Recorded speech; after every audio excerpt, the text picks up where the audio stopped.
Buenas noches. Muy agradecido a los compañeros de la LTS por haberme invitado a esta presentación. Es tal vez la tercera. La primera fue cuando el profesor Molina Flores hizo una pequeña antología de textos de la América Latina de Trotsky, allá por los años 65, 64. Me parece prehistoria, pero por allá fue. Después, las dos otras ediciones anteriores a estas, que publicaron ustedes, entonces esta es la cuarta vez que presentamos un libro del autor, del fundador de la Cuarta Internacional. Muy contento estoy de hacer esto porque es una presentación de un libro que hemos presentado muchas veces, pero que ahora es nuevo, en el sentido de que está muy enriquecido, con muchos textos que ya habían sido presentados, habían sido publicados en otras ediciones, pero que ahora han descubierto los investigadores de este Instituto Trotsky de Buenos Aires, nuevos textos y nuevas cosas que están en este número. Este ejemplar es tal vez el más completo que hay todavía ahorita. No creo que ni Pierre Roux en París, ni los compañeros de Nueva York que hacían excelentes antologías y libros de Trotsky hayan podido todavía publicar algo parecido en francés o en inglés, como este tomo que han publicado los compañeros de Buenos Aires, a quienes quiero felicitar porque está prologado nada menos por Cristian Castillo, un flamante diputado de hace unos días que fue electo en las elecciones de Argentina hace unos días con más de 1.200.000 votos. El Frente de Izquierda de Trabajadores en Argentina ha puesto muy en alto la bandera del máximo revolucionario y quiero felicitar a ustedes, a Pablo, a todos ustedes, porque realmente esto da mucho orgullo, da mucha felicidad ver cómo las ideas revolucionarias de León Trotsky están todavía batallando y van a seguir batallando y vamos por triunfos más grandes. No solamente aquí, no solamente allá en Argentina, sino espero que también en otros países y por supuesto, ¿por qué no?, también aquí en México. Así que es una presentación muy apropiada. El prologuista mismo está presente hoy como flamante diputado en Buenos Aires. Bueno, después de estas felicitaciones, quiero rápidamente hacer una serie de observaciones porque todavía tienen que intervenir Máximo, Arturo, Pablo, así que hay que darles tiempo y entonces viernes, noche, y ya no hay que salir tan noche de estos lugares tan oscuros. 3 años y medio estuvo Trotsky en estos lugares. Primero en la Casa Azul de Rivera y Kahlo, de la Frida Kahlo, y después aquí, en esta casa que hoy nos aloja. 3 años y medio estuvo aquí Trotsky y fue, junto con el del Principio, su exilio de la última etapa más grande que el que tuvo en Noruega, más grande que el que tuvo en Francia. En este último exilio también fue un exilio de grandes acontecimientos, de grandes proezas, de grandes hazañas revolucionarias que hizo el viejo León Trotsky. Tantas como las que hizo en Principio, nada menos que la redacción de la historia de la Revolución Rusa. Fue una de las grandes obras que hizo Trotsky en Principio. Los escritos sobre el fascismo, los escritos de la lucha contra el fascismo, posiblemente uno de los libros más importantes que se han escrito en el siglo XX. Bueno, también la historia, por supuesto. Pero aquí en México también hizo cosas muy importantes. Inmediatamente que llegó, organizó los contraprocesos para contestar a la infamia, a los crímenes de Stalin que estaban en pleno desarrollo, en pleno auge precisamente a principios de 37.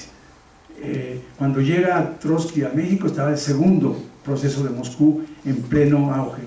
y en la Casa Azul de Rivera y de Frida Kahlo organiza inmediatamente que llega aquí a México, junto con sus camaradas de Estados Unidos y otros compañeros del mundo, ese gran éxito de los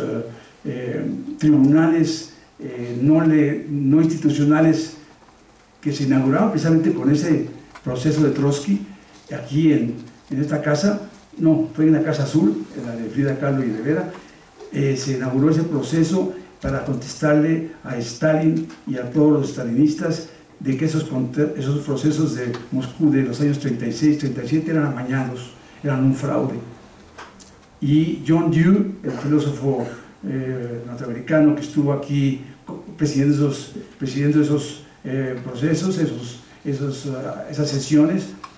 declaró, después de muchísimas sesiones, que Trotsky y su hijo no eran culpables de los delitos que les acusaban en Moscú. Ese fue el primer hecho histórico que hizo en México cuando llegó Trotsky. Después, ni más ni menos, en 38, cuando él estaba aquí en esta casa, ya en Viena, se fundó la Corte Internacional. No se fundó en la Casa de Viena, pero él participó con el principal documento que fue escrito por él, allá en Francia, donde fue la fundación. También en este exilio se escribieron los textos más importantes de Trotsky, de lo que pudo ver de la Segunda Guerra Mundial, y que se coleccionaron la mayor parte de ellos en uno de los principales libros, ya el último libro prácticamente, que no editó él porque fue editado póstumamente, En defensa del marxismo. Y por supuesto, muchos de estos escritos, bueno, mejor dicho, todos estos escritos del tomo Escritos Latinoamericanos fueron escritos en México. Ni más ni menos, así podemos decir que la obra de Trotsky en el exilio mexicano fue absolutamente sobresaliente, extraordinaria, a la altura de un hombre que estaba ya en sus últimos años de su vida y que coronó en forma extraordinaria, desgraciadamente sin haber podido sacar más jugo de esos años por el crimen tan terrible que cegó su vida. Así que hay mucha tela de donde cortar sobre estos años del exilio mexicano y sobre todo de los escritos de América Latina que escribió aquí en estos lugares León Trotsky. Me concentraré en esta intervención debido a que hay muy buenos ponentes que pueden hablar de otras cosas, en una cuestión muy importante porque somos afortunados los mexicanos, obviamente también los latinoamericanos, pero especialmente los mexicanos, porque uno de los cerebros, uno de las sensibilidades revolucionarias más importantes, no solamente de este siglo, sino de toda la historia, es decir, León Trotsky, cruzó su vida durante 3 años y medio en la historia de México. Es decir, fue un momento afortunado para México que pudo tener como testigo de los acontecimientos históricos que estaban también realizándose precisamente en el sexenio, el gobierno de Cárdenas, que es precisamente el gobierno en que Trotsky estaba viviendo aquí en México. Le tocó a Trotsky entonces hacer una excelente contribución para los revolucionarios de México y de América Latina. Y me quiero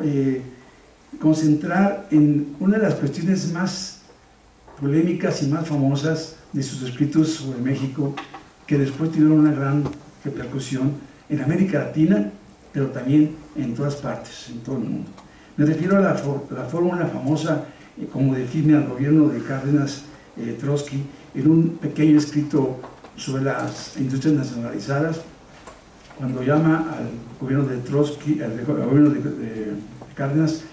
bonapartista sui generis, bonapartista de tipo específico, de tipo peculiar. Ese es el término sui generis que quiere decir, ¿no? Un latinajo que significa peculiar, específico, de características muy originales, ¿no? Esta fórmula ha tenido un carácter precursor, en realidad, pues ha podido ser interpretada para numerosas experiencias en otras partes de los países llamados, o que habían sido llamados, ya hoy no se utiliza tanto, del tercer mundo. Este término, por ejemplo, comenzó a ser usado en Argentina para definir el régimen de Perón, en Brasil, el de Vargas, y después, en los años 50, a muchos regímenes de África, por ejemplo, el de Nasser, en Egipto, por ejemplo, el de Nkrumah, en Guinea, Sékou Touré, en Ghana, el de Sukarno, en Indonesia, y recientemente Hugo Chávez, en Venezuela. Muchas características de bonapartista sui generis fueron descubiertas también por muchas gentes. Entre otros, yo mismo he escrito un artículo donde hablé de que tenía muchas características de ese bonapartismo sui generis que Trotsky definió como ese momento en que un autor, un presidente, un caudillo, se yergue aparentemente por arriba de las clases de la nación, porque esa nación está siendo presionada por el imperialismo y una burguesía muy débil no es capaz de enfrentarse, obviamente, a esa presión, y esos gobiernos bonapartistas sui generis tienen que apoyarse en las clases populares, especialmente la clase trabajadora, la clase de los obreros. Y esa era la interpretación que daba, especialmente, obviamente, refiriéndose al acto fundamental, al acto extraordinariamente importante, que fue la nacionalización del petróleo, que, como todos sabemos, sigue siendo la piedra de toque de la capacidad de México para seguir siendo un país soberano, independiente y libre. Precisamente estas batallas por mantener este país así, la estamos dando hoy, desgraciadamente, no con la enjundia y con a nivel popular, a nivel general, obviamente, no con la enjundia y el vigor que se necesita, y como lo hicieron los mexicanos en los años del gobierno de Cárdenas. Tengo la opinión, tengo la certeza, tengo la idea, obviamente, que los mexicanos vamos a reaccionar a la altura de la situación, del reto que nos impone Peña Nieto, pero tenemos que verlo todavía, ¿no? Tenemos que hacer un esfuerzo para que defendamos este hecho que vio Trotsky en 1938, a la altura de lo que pasó en ese momento con los trabajadores y el pueblo mexicano en esa hazaña tan extraordinaria. Eso le trajo como consecuencia a Trotsky analizar cómo era posible que un gobierno burgués como el de Cárdenas hiciera eso. Y por eso dice que fue sui generis, que era un bonapartismo sui generis, que no se veían en Europa esos bonapartismos, que no se veían en las tradiciones de la cultura marxista de Marx, de Engels, de Lenin en Europa, porque evidentemente no adquirían esas características tan progresistas esos bonapartes europeos. Podemos decir que también esta teoría está vinculada obviamente a la raíz de la misma concepción del bonapartismo, que es la Revolución Francesa, pero evidentemente ya habían transcurrido muchos años después de esa Revolución Francesa, y ya el bonapartismo era más bien símbolo de una forma de gobierno reaccionaria, ¿no? En cambio, Trotsky vio en México, y después vimos en Argentina con Perón, en Vargas con Brasil, de Brasil con Vargas, en Nasser, en Egipto con Nasser, en Guinea con Nkrumah, en Indonesia con Sukarno, recientemente con Hugo Chávez. Vemos elementos progresistas en estos bonapartistas del tercer mundo, del mundo no avanzado, del capitalismo avanzado, ¿no? Para terminar, quiero inmediatamente plantearles una cuestión personal, ¿no? Porque cuando yo comencé a realizar mis interpretaciones sobre la política mexicana a partir de los años finales de los 60, 68, 70, estos análisis de Trotsky me sirvieron mucho. Yo me acuerdo muy bien de un primer artículo que escribí en la revista Siempre, en donde precisamente por primera vez ponía yo que el gobierno de Cárdenas había sido un un gobierno bonapartista sui generis, citando a Trotsky como la fuente de esta concepción, y que ese artículo, escrito en 71, 72, por allá, recibió muchas críticas, y no solamente de nuestros antagonistas clásicos, que eran los compañeros del Partido Comunista, que eran los stalinistas, ¿no? También de algunos compañeros trotskistas, también recibí críticas de ellos, y estaban en contra de esa concepción. De hecho, era una concepción que iba directamente en contra de la concepción prevaleciente en la izquierda en ese momento, dominada abrumadoramente, a pesar que ya comenzaba a haber un cambio, ya comenzaba a haber un giro kepleriano de la izquierda mexicana, pero en ese momento estaba todavía muy dominado por las vertientes estalinistas que representaban en México el Partido Comunista y el Lombardo Toledano, ¿no? Y si el trotskismo comenzaba apenas sus primeros embriones en esa época, estoy hablando de los 60s y 70s, ¿no? Los primeros dos grupos trotskistas que existieron después de la muerte de Trotsky, que después de la muerte de Trotsky prácticamente desapareció el trotskismo en México, fueron dos grupos que se fundaron en 59 y 60. En 59 el Partido Obrero Revolucionario, paréntesis trotskista, y la Liga Obrera Marxista, que se fundó en 60, ¿no? Esos eran los primeros grupos, eran grupos muy pequeños, de decenas de compañeros, cuando mucho una centena, cuando mucho. Entonces, la izquierda estaba dominada por el Partido Comunista Mexicano y por Lombardo Toledano. O sea, el estalinismo dominaba en México. Y obviamente esa concepción de una persona desconocida como yo, que en ese momento hago un artículo, digo que era bonapartista del régimen mexicano, mantuvo muchas polémicas y fui muy criticado, ¿no?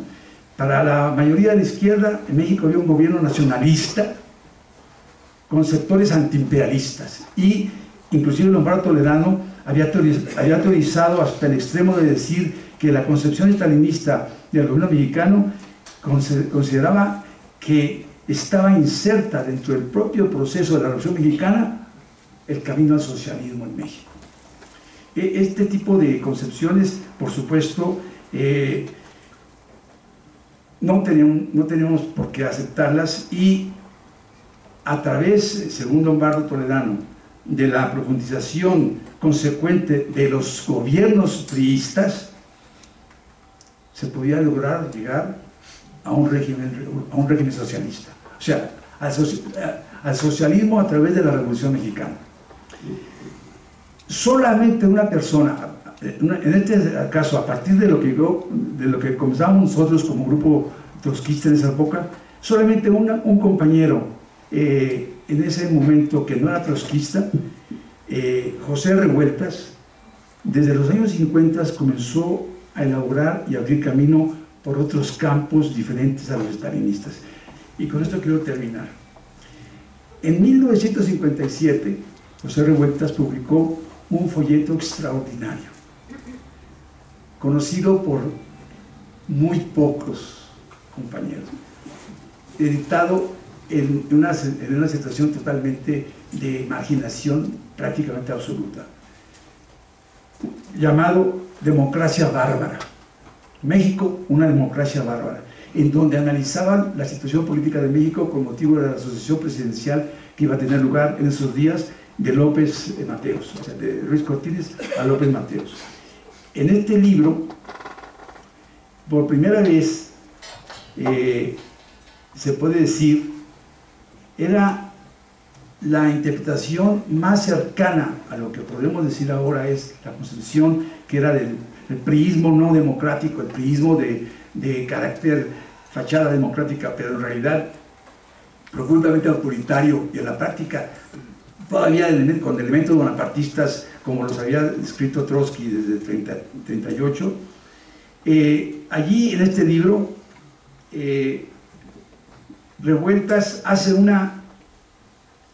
definición del sistema que era muy parecida a la que íbamos a hacer nosotros después en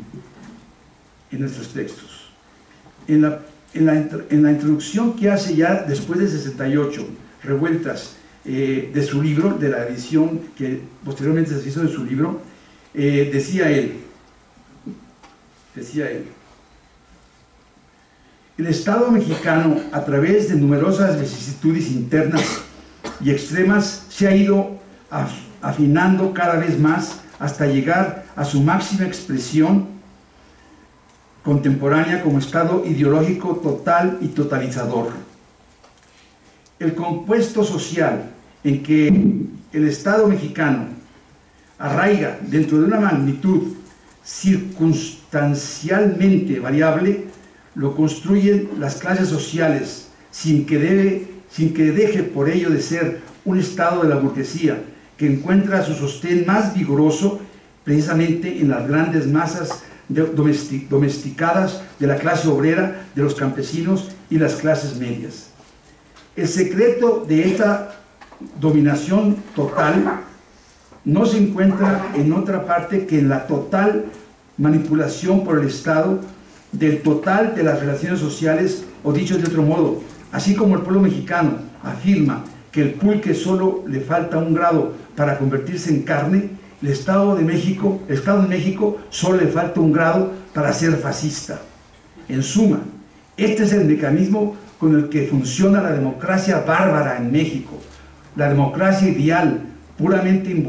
invocativa, como el traje de etiqueta con que se viste al chimpancé para su grotesca actuación en el circo que es la política mexicana. Esta es la definición que hacía Revueltas de lo que era el régimen mexicano, aunque la falla que tenía Revueltas es que la influencia imperialista para el surgimiento de este gobierno aparecía muy en el trasfondo, incluso a veces parecía que le daba la impresión que estaba ausente, de hecho, de su análisis.